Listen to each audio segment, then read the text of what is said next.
Hi, I'm Peter Rose, founder of Longwood Currency Trading. The case for not having a FOREX profit target. What the hell are you talking about? Yeah, of course you gotta have a profit target. No, you don't.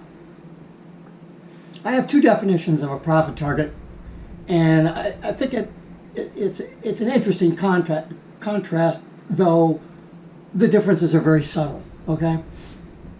One is the profit target that we all use.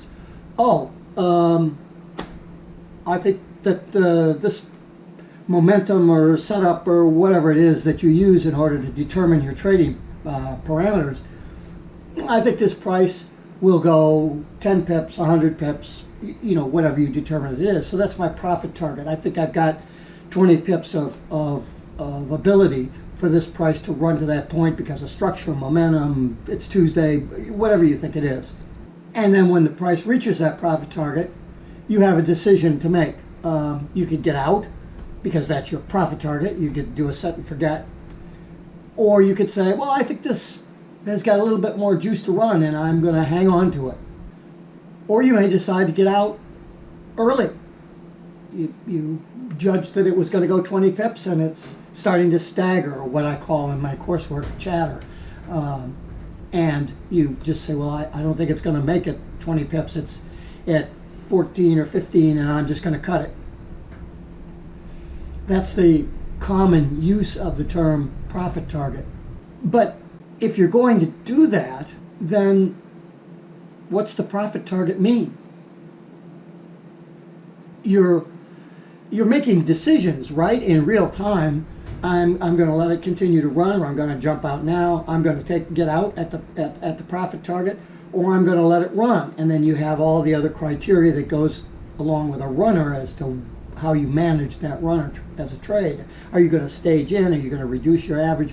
Are you going to increase your average price of the position by doing that? And then you get a retracement, and so you're going to lose more pips, more dollars because of that ad. I mean, there's all those other considerations and stuff.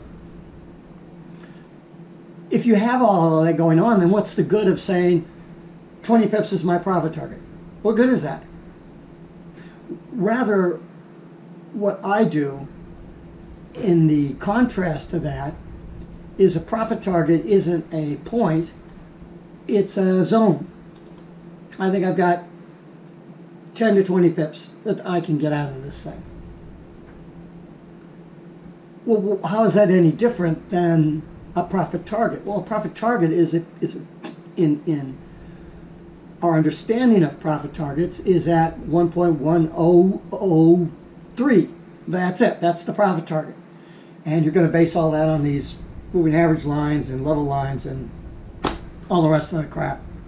When you're trading on a long position basis, it's not a discussion.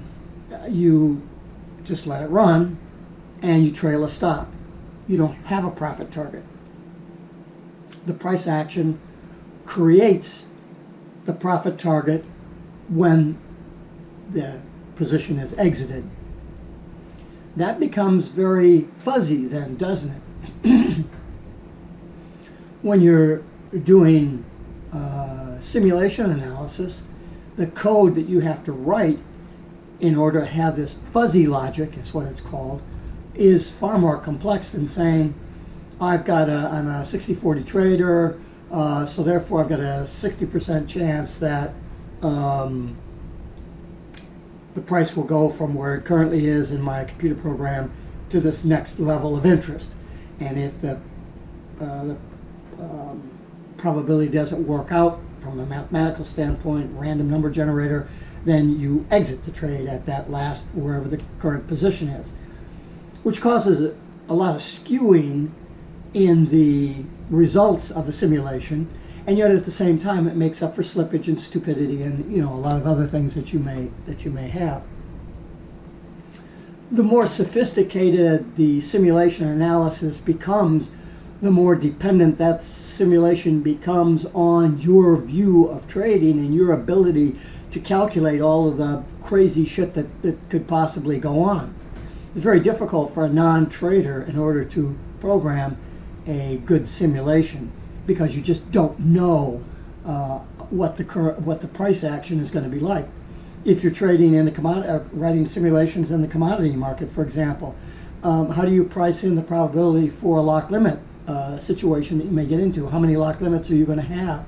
If you're trading in the stock market, the CEO of the company puts a bullet in his head because he's been scamming out $20 million a year from the company, and so how do you determine probabilities for those events happening such that price reaction? How is the price going to react? Maybe nobody liked the CEO and we're glad that he's dead, and so that's not going to do anything to the price. So writing simulations and stuff in order to determine optimized profit targets, or just like I talk about in my videos, if there isn't a 20 to 30 pip room for the price to run, in other words, if there isn't at least 20 pips that are, from a probabilistic standpoint, able to be made, then I'm not going to enter the trade. But where do I put the profit target? You don't see me discussing that very often. If I'm doing a diagram or something, I'll draw a line and I'll say, well, this is the profit target because we determined there's 20 pips of availability there. But that 20 pips could have 5 pips either side of it, depending on the strength of the structures around it that you're depending on, the term, the period of the moving average that you're looking at, the size of the fucking Bollinger Band that you're, the standard deviation factor that you're putting into your Bollinger. I mean, all this stuff is so hazy that I know you're not going to want to hear this, but your ability to determine and successfully take profit and profit targets is based on your experience and not on some phantom line. So when we're looking at profit targets, maybe we should change the way that we look at them and the way that I've been presenting them in the 440 videos that I've produced so far, is that I say, well, if I don't have 20 to 30 pips, then I'm not going to take the trade. Why not? If there's not at least 20 pips, why am I not going to take the trade? Well, because prices at a certain point, when I'm evaluating this thing, I'm going to say, well, from where the current price is to where I think I've got a potential problem with price going any further is about 20 pips. Do I take the trade right at that point? In most of my videos, I don't talk about that. I just talk about, oh, there's a 20 pip profit target there, and so therefore, here are my entry conditions, and once you're in the trade, you've got this phantom 20 pips. But you don't really have 20 pips because you don't usually hit a market order to get into a trade. You let the price come to you so that you're not making crazy decisions. I get into a lot of trouble. I just got into trouble yesterday trading. I was in a trade and I banged an entry in, trading with multiple lots. So I banged an entry and it went up in my favor, and I had such confidence in how far it was going to move because of the surrounding volatility at the time that I bumped another one in within about 3 or 4 pips. Well, price immediately turned around and went 8 pips back from where I was. I was in a long position. And so I was underwater like by 2 or 3 pips. Oh, okay, I'm not going to get panicky about that. It went to 5 pips under, then it went back to in the money, and it went another 3 pips beyond the in the money. I popped another lot in, and the thing immediately turned around and went another 8 pips against me, and I'm jockeying around with this thing, and it went 5 pips where I'm 5 pips out of the money, and I'm 3 fulls in, and I just cut it. I lost about $230 or something like that. I said, oh shit, that was really smart. Let's load in all these things because of this volatility and oh, there's clear sky, and I had 30 or 40. I had 50 pips of clear running room. It just didn't have the juice to make it. There was a negative force, a gravity force against that as far as the volatility and the price action that was going on at that time. So I waited a couple hours. Price was still banging around in the general 10 or 15 pip zone that I had been fighting against. But this time it looked like it had a little bit more direction in the downward direction. I said, oh, okay, great. Maybe this thing will fall like a stone and I'll be okay. So I'll set some limit orders and let the price come to me instead of before, where I just took it as a market. I took all of them as I took of the four positions that I took in that one I just talked about. Two of them were market orders and the other two were limits. So in this particular scenario, I thought, well, this should drop. This should give me around a 12 pip thing. I'll go in and I'll trade a little bit. I don't want to put a lot of money into this thing. So I dropped a limit order in there and put another one close to that, 3. So I book up. I wasn't going to trade more than 4 lots in this particular thing because the volatility was really high. So I had 2 limits that were fairly close together. Then I put another 2 lot position on about 5 pips below that, because I just felt that once it hit that barrier, it would just go like that. And that trade worked out. It took an hour for that to happen. It took about 20 minutes for it to make up its mind and hit my first limit order. And then again, I had about 3 or 4 pips to my next limit. Took another 15 to get to that, and I walked away from the trade because it was moving in my favor, and I didn't feel like sitting there. Time for a coffee. So I went and grabbed a cup of coffee and had some other stuff that I wanted to do. And when I came, my phone beeped on me, and I came back, and the trade hit, and I made $480 on that thing. Because I made about $175, and I said for the day, I'm out. That's just silly. It's relatively easy to make a couple $100 a day for me, but gee, it's just when you're in these high volatility situations, talking about profit targets becomes silly. You talk about, well, it's the potential to get here, but it may not get here, and you've got to watch that.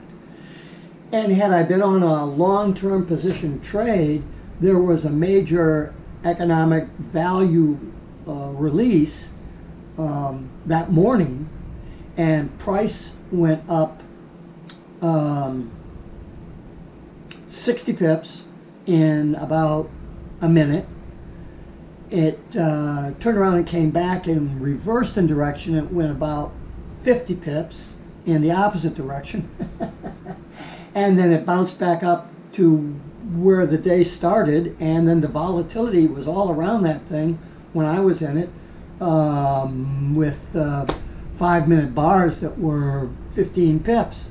I mean, when an ATR on a 5-minute in the particular pair that I was trading is about five pips. So I'm dealing with volatilities 3 up from the ATR, and so I thought, well, I could maybe clip one of these swings and grab 3 pips 2 or 3 times and scalp it. But non-directional volatility bias is it's deathly even for scalpers, because the price moves so fast. You go, oh, I'm just going to get 3 pips out of this. Okay, boom, you get 3 pips, and you get out.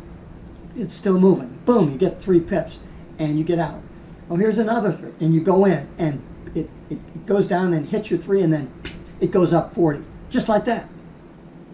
So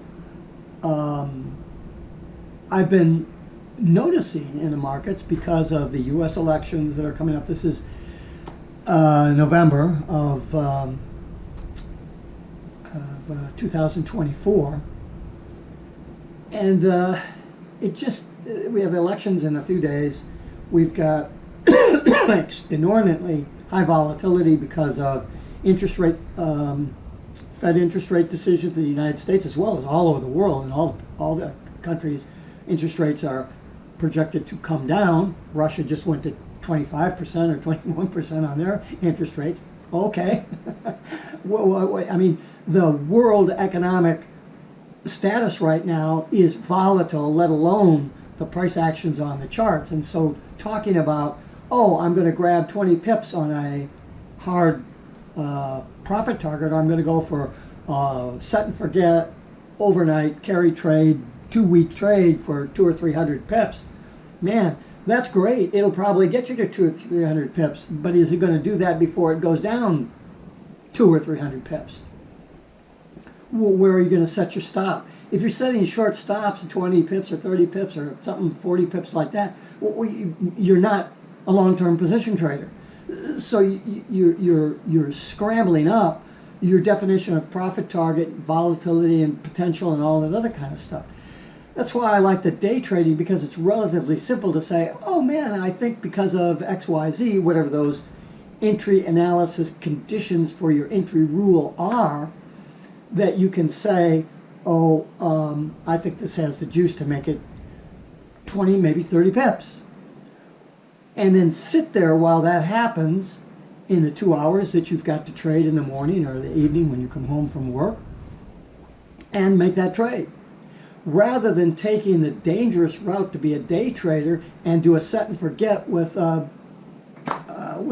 your rules and just leave it to chance, because the probability for you over the long term is that you're not going to win. I've done the simulations on this. I know what that is. I know how that's going to work out. You just can't set and forget on a day trade basis. You've got to be there and manage that trade. So the decision that you have to make is, if you're going to day trade, how good a trader are you? Are you able to have a high enough win-to-loss value where, because of the way that you trade in a 1 or a 2 hour time frame, that you can say, oh, in this 2 hours, I think I have a probabilistic view of the market that this particular currency pair is going to move in an upward bias direction. And as it moves in an upward bias direction, the conditions on my entry rule are A, B, C, and D, and A, B, C, and D are all there. They tell me that the potential is there to go 20 or 30 pips. And so I want to be out of here in 2 hours. So is the volatility of price moving that I can expect to get 20 pips? Or is the volatility of price moving that I can expect to get 5 pips? You know, I'm trading a 5 lot and I'm going to get 5 pips. I've got $250. People don't make $250 a day at their job. So the fact that you could get 20 pips, and the reality of the time frame that you're trading says, what do I call as my profit target? How do I manage that trade for maximum efficiency? And this is where your win-to-loss ratio comes into play. If you're a 45 win-to-loss trader, you got no business taking that bet, because the odds aren't strong enough in your favor that's going to come out right. You've got to be 60-40 even to sit at the table and to trade multiple lots. And hopefully, as you're going along, I'll tell you what my trading metrics are. They give me a 71% win, which is what is that? 71, 29, 70-30 basically. Win-to-loss ratio when I'm all in, all out with my positions. Once I trade a larger lot size, or even start staging, let's just talk about staging lots, my win-to-loss ratio drops to 63, I think, 60-40 win-to-loss basically. And the reason for that is, when you're trading multiple lots, you're doing a lot more probing positions for that profit target. You probe and it doesn't go in your favor, and then you probe again and it doesn't go in your favor, and then you probe again and it goes and it hits your next entry point for a stage, and you go in and then it goes against you, and then you're out, but finally, boom, it goes and you're loaded in with a full 7 lot or 20 lot position or whatever it is that you're doing. So even though you're trading at a 60-40 level, you're still, the 60 is a 10 lot win, and the 40 lot losers are 2 or 4 lot positions, and so the math really works out in your favor, right? But how do you say, even in that particular type of trading, that, oh, I've got a profit target of X? So the concept of profit target is, you shouldn't rely so much on your probabilistic view of what your profit target is, but you better learn how to trade. And when I work with someone and chatting with them, because I don't just give them a course, it's an online course, you dial in and you watch videos. We have video conferencing. I work with you. And we talk about this stuff. I go, look at the position that you were in the other day. Why did you lose on that position? You lost because you had a profit target. But the profit target is a suggestion. It's a probability. Now you have to do another probabilistic calculation as to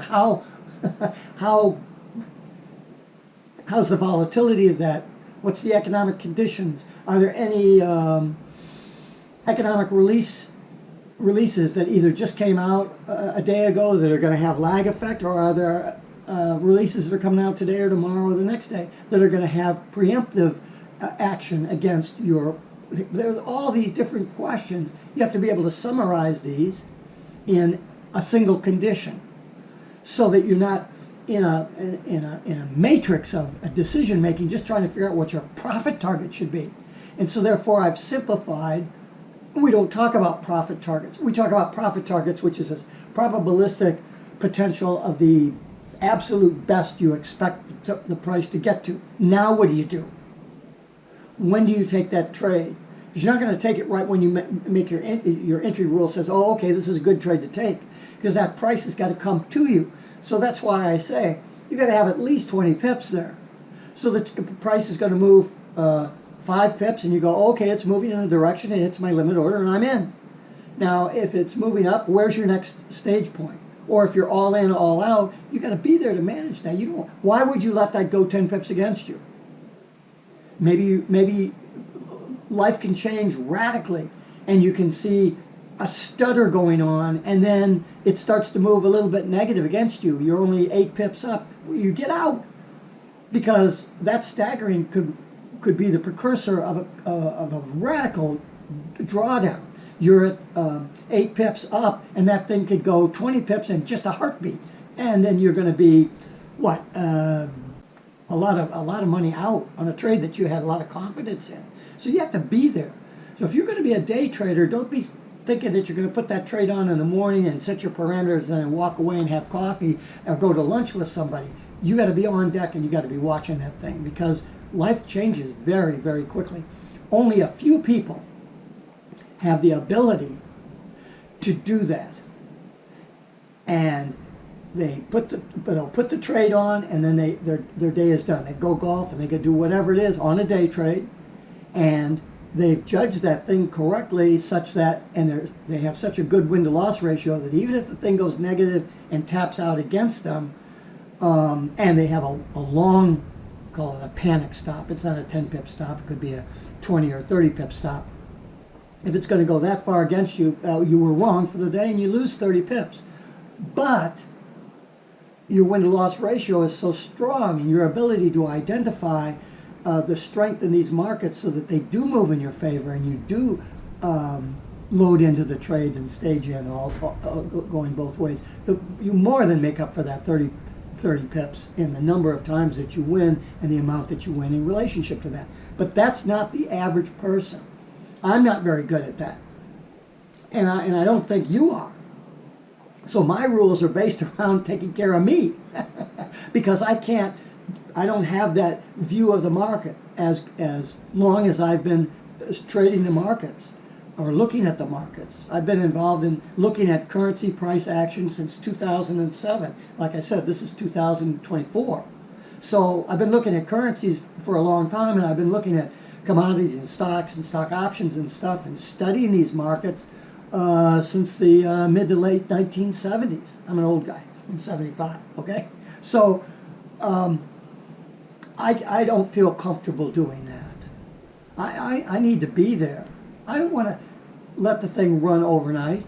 Of all the trades that I've had that have been carry trades, my largest losses have been in carries because I refuse to set stops that are short timed, because that's against the whole thing. That's why I don't do carries very often, because it makes me crazy to go to bed and have this thing running, and the reason that you carry it over is you think, well, it's made 20 pips, I think this thing is going to go to 50. I think it's going to go to 200. You're going to go to bed and I got a position running. I think it could go to 100, but it could also flip around on me. Where do I run my stop? I don't want to do that. I don't want to do that. I want to be flat at the end of the day. As Liz Chevelle, one of I think Richard Dennis's turtle traders, said at the end of the day, you've either made money or you lost money. Case closed. So I'd rather be at the end of the day, 2 hours of trading, and I've either made money or I've lost money for the day. I can make $100 and be tickled death. If I'm trading huge lot sizes, I might make $1,000 or $2,000 for that day. But I want to be there. I don't want to let that thing run, because I understand the uncertainty of identifying a profit target and falling in love with that. Oh, I'm at 17 pips and I got a 20 pip profit target, and I'm just going to forget it and I'm just going to let it run and do its course. And you come back and you've tapped out and you've only made 2 pips on the trade because at least you had the foresight to set your panic stop out 2 pips above take. So there you have it. When you're evaluating your profit targets, please don't make them as a static, cast in stone point in time. You've got to be there. You've got to be there and trade. That's what you want to call yourself, a trader. You don't set your things up and then you're a trader. Once you set stuff up and you walk away, that's not trading. That's something else. If you set it up and you're going to sit there for a couple of weeks or something, you're a long-term trader. You're what we call a position trader. In the currency markets, you don't invest in the currency markets, and there's certain reasons for that, and I'm not going to get into it now. But in terms of setting profit targets, I think you're most advantageous if you can learn how to trade first. Because if you can understand how to trade, then you can be a good day trader. These people that are learning to trade because it's safer to trade up on the daily chart or the hourly chart or 4-hour chart, they don't really understand trading because they're looking at position trading. That's not trading. So that's a whole other different thing. And they're unable, once they get good at whatever it is that they're doing, they suffer the same things and losses and stuff that we do. It's just that you have to have more money. You have to have more money at stake to be a position trader than you do as a day trader. Because as a position trader, if you're going to sit there for a week and let that trade run for 3 days, 10 days, whatever it's going to be, you better be making a lot of money so that you can, when you divide your winning value by the number of days you held that trade, that comes out to a really good day's wage. Because if it isn't, you're wasting your time and your risk profile is way out of whack. So, and that all has to do with setting profit targets. Oh, I think I got 300 pips here and it'll come in a week. Really? Good luck. Peter Rose, Longwood Currency Trading. Have a great day and have a great trading day.